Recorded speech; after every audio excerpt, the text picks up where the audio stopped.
Okay, everyone, let's get down to business. I hope everyone is well. I hope we're all having a nice lockdown. I hope you all had a nice Easter holiday. Today, unless Tom, I see you in the chat, hello. Unless you need to ask me anything about the Year 9 stuff, I'm going to go over the Year 10 coursework today. Okay. If you have any questions, obviously you can drop in. Nice to see everyone turn up for this. Hello. I've got my baby and wife here as well. My baby's not in a very good mood, hasn't been sleeping. But, it's okay. We'll survive.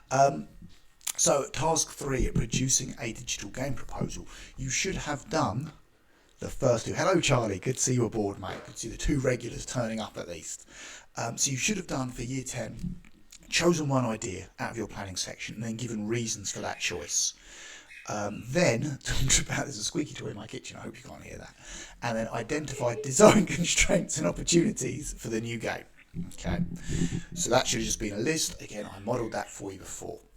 So today we're going to look at creating a proposal for your digital game with explanations of the game components. That is going to be a separate document. Normally when we've done these sections, everything's gone into one. It's all in the planning document. Now we want a separate document. This is a document you are pretending you are going to send to the company that are going to create this game. Hello Archie, good to see you, mate. So this is a separate document of what you're going to send. So it needs to be professional, it needs to look good and all that sort of thing. If we look at the mark scheme, it's this one here. This whole section is out of 12 marks. Okay. So you should have already done this one. That's what's getting you the biggest weighting. So this one is second, creating a game proposal. We want a detailed explanation of most of the game components. And what this does very badly, this course unfortunately for you, is that mark scheme doesn't really explain what those components are. So that's what I'm going to go through today, what we can include in that. I've said this should take you 2 weeks to do. I think I'm going to extend that date to 3 weeks. So that's 7.5 hours of work over 3 weeks of media lessons. And I think that's a good amount of time to do a decent stab at that and really have a detailed document. I said do it as a separate slides document in Google Slides. So in terms of general details, like I said, you want it to be a separate document. Make sure you insert slide and page numbers. You don't have to do that, Google it. Have headings in each section, and at the start of your document, have a table of contents. That's based on what I've seen in what they call distinction work. Hello, whoever Precision is, I don't know who that is, but hello anyway, welcome aboard. I can't show you the examples that they've given to me. They say not to show those to students, but I think what we've modelled here will hopefully help you with that. So this is what you want, general details. Also this slide I'm going to attach to Google Classroom as well, so you'll have the video of me explaining it, and then you'll have these slides as well. Excuse me, I'm really tired. I woke up at 6:30 this morning. I had a very aggy baby, but we've all got our cross to bear. So game components, this is a bit like Dora the Explorer. What could we include here?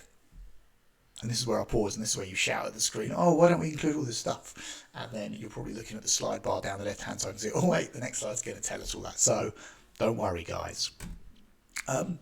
This is a list. This is based on a contents page. This is based on distinction work we've seen before that somebody basically had in their contents page. And actually, I've added a couple of bits here.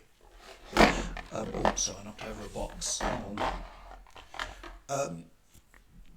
So these are, I couldn't add dots to all of these because I just copied and pasted from a PDF. You know how that is. So these are all separate slides I would have in your proposal. Okay, and then a separate section will be on the visualization diagrams, which themselves are a separate point, but those are included in the proposal, and they're also a separate mark scheme somewhere here. Where are the there we go, visualization is the third one down. I want those to be consistently appropriate, clearly and comprehensively presented. I'm going to go over that next week, I think. So the visualizations, you can sketch out more of those, but again, I've given you a list of roughly what you could include. I think we added some level design there as well. Let's add that one. Level design, levels design, I'm going to say, because hopefully more than one. And anything else you've sketched out there. Again, hopefully you should have scanned those in at school. If not, take pictures on your phone, use those for now, and then we can scan them in later on. Don't forget to annotate them. But for now, let's just focus on all of this chunk. Okay. So, game objectives. I would have the overall game objective, an explanation of that, and then go into small, because very few games these days, and from what I saw of what you guys had, only had one objective. You need to complete the game, but there are loads of submissions, so you might have escort missions, collection, fetch quests, things like that.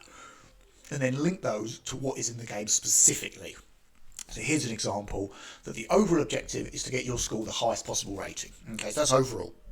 Then I've said how those ratings are made up within the game. So you need to help your school achieve in all of these areas. Objective tasks are shown on the player's mini-map. So again, you may have a different method of that, but just explain that. And again, you see I've just used bullet points there, just to lay it out nice and clearly. Hopefully that makes sense. And then I've talked about individual levels.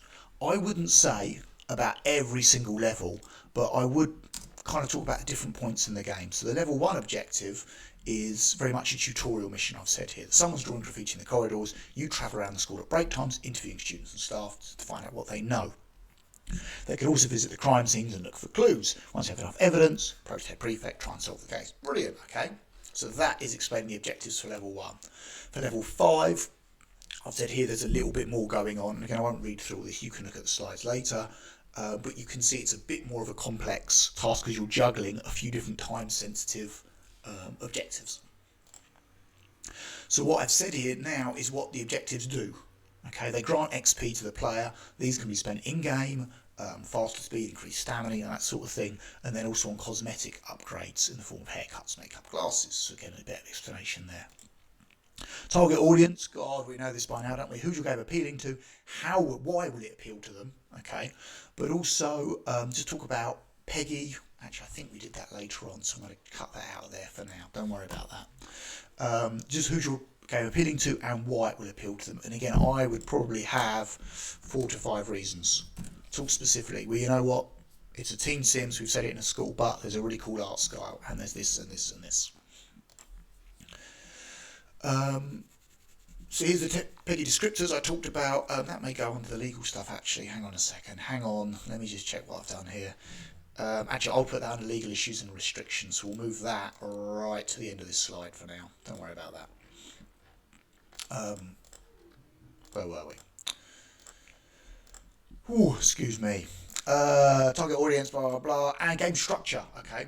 So I've said it takes place across the whole hub world of Metro Town. So it's a big open world. Okay, it's open to play. They can fast travel between areas. Again, that's another mechanic within the game. And you've got these named areas. So I've said at the start, only the school is accessible. And then as missions are completed, you earn XP. Other areas open up. So we're very familiar with this. This is a common mechanic within games that you can't just go anywhere you want as soon as you want. Very rarely. You have to kind of earn that right. And that's what I'm doing with the game here. I've explained the tutorial level, and again, I've said I would include a map on that. We should have done a bit of level design in class, so again, it would be good to link to that visualization. So to start with, I've talked about NPCs, what you can do there, and it's teaching you the basic skills and then basic XP upgrades.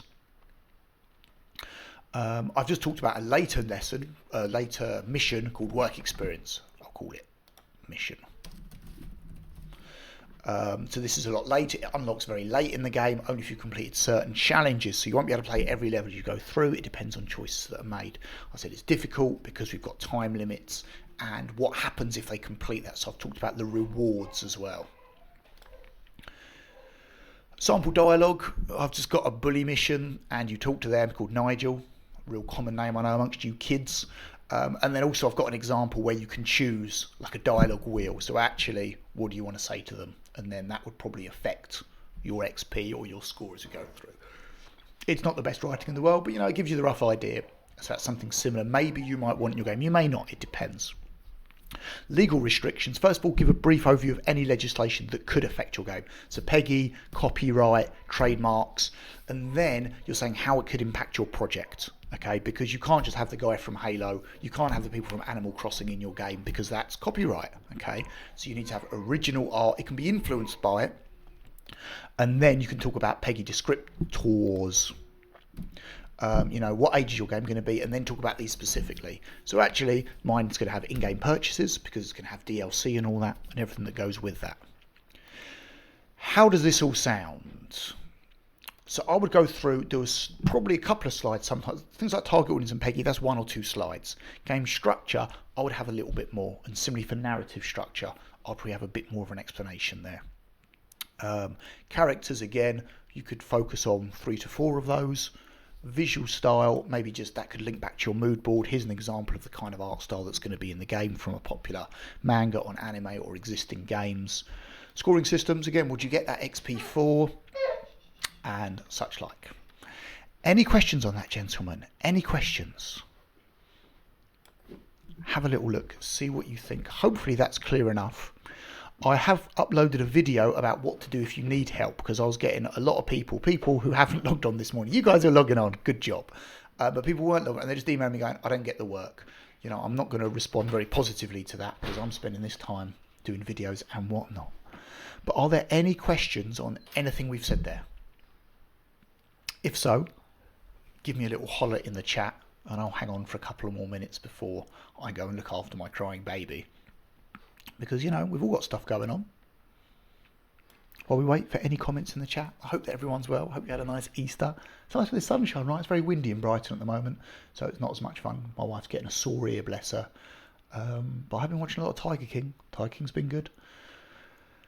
It's just on Classroom. Yeah, I don't know what you mean by that. You need to be a bit more specific. So these slides are going to be on Classroom after I finish doing this video. This video is going to be on Classroom. These slides will be on Classroom. This document, the proposal itself, I would do on Google Slides, as I've said here, as a separate document, but you'll still attach it with your production documents. So whereas something like your planning was only one document you submitted with loads of different headings, this is going to have a couple of documents in it because this is separate to the main document. Does that make sense? And I said I'm going to change the date on this to give you 3 weeks to do this, because actually I think it's quite a chunky challenge.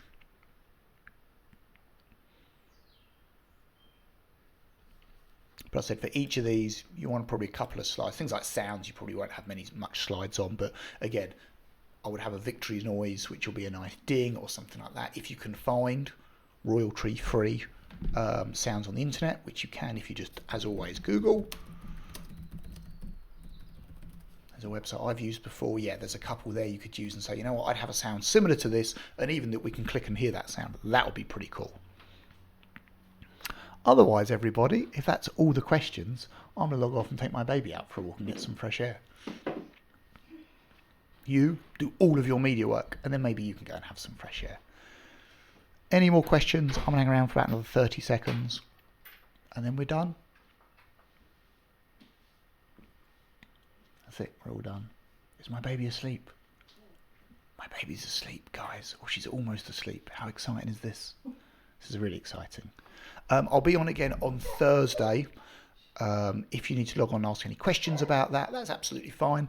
I'm also going to run, I think either Thursday or maybe Tuesday next week, a little GIMP tutorial, and I've been using some other softwares as well, which are free, and we could all do some tutorials on. It could be quite fun, you know. It's nice to keep busy in these times. You need a bit of routine. Otherwise, you go a bit mental. If anybody wants to set up an esports tournament, if you put it all together, email it over to me. I could send it out. You know, we've got over 200 kids now doing media in years 9 and 10. We could get quite a few sign-ups from something. Again, it has to be, for me to do it, has to be age appropriate. So just bear that in mind. Otherwise, you know, that could be quite fun to do. Keep you all busy. Right, I'm out, guys. Take it easy. Look after yourselves. I'll be back here on Thursday if you need me. Take care.